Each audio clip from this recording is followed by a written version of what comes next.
Hello, I'm Dr. Lindsay Dillon. I'm an associate veterinarian here at Veterinary Center of Parker, located in Parker, Colorado. And in this video, we're going to discuss vaccine protocols used at VCPI. When a puppy or kitten is born, they receive maternal antibodies from their mother through their placentas, as well as, most importantly, through their mother's early milk, referred to as colostrum. This is called passive immunity, since the dog or cat's immune system is not actively involved.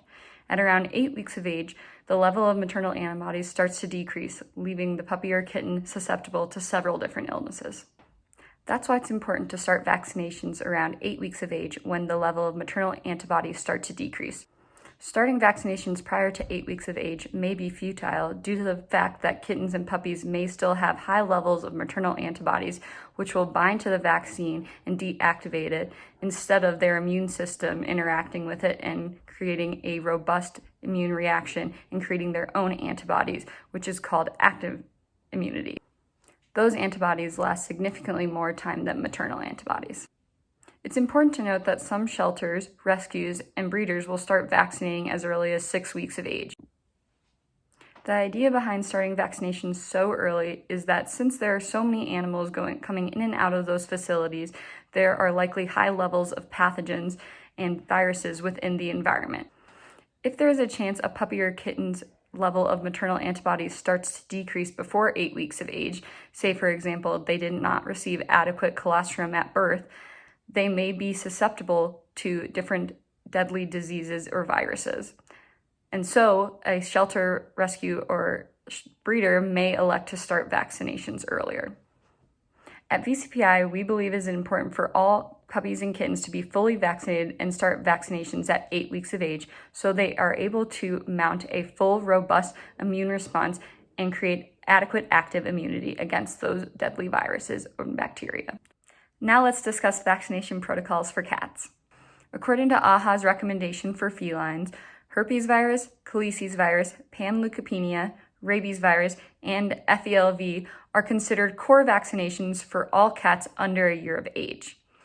FELV is considered a non-core vaccination for cats over a year of age and should be considered in light of exposure risk to other cats. Indoor cats have little to no risk, while indoor-outdoor or outdoor cats have a higher level of risk, and FELV vaccination is recommended for those cats. So like puppies, we begin our vaccination protocol at 8 weeks of age for kittens. At 8 weeks of age, your kitten will receive its first FVRCP vaccination. FVRCP is one shot that includes herpes, Calices, and panleukopenia virus. At 12 weeks of age, your kitten will return for its second kitten exam where it will receive its second FVRCP vaccination as well as its first FELV vaccination. Your kitten will then return in 4 weeks at approximately 16 weeks of age for its next set of vaccinations. Previously at this age, we would have given your kitten its rabies vaccine, second FELV vaccine booster, and third FVRCP vaccine booster. However, there has been recent data released that has found that some kittens have maternal antibodies up until 20 weeks of age. And there have actually been a third of kittens that have shown that they have an inadequate immune response to their third FVRCP vaccine booster. For those reasons, there has been a very recent change to AAHA's vaccine recommendations for cats, and we will now be implementing those changes into our vaccine protocols at VCPI. Now at 16 weeks of age, your kitten will receive its rabies vaccination, which will be valid for 1 year, and its second FELV vaccination, which will also be valid for 1 year.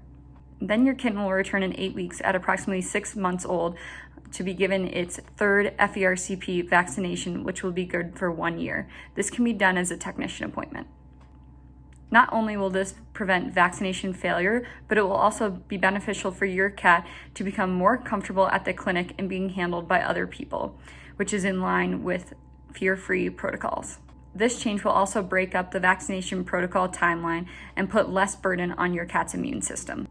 In 10 months, at a year and 4 months, your cat will return for its annual wellness examination and renewal of its rabies and FELV vaccine if it is recommended. Those vaccinations will be valid for 3 years.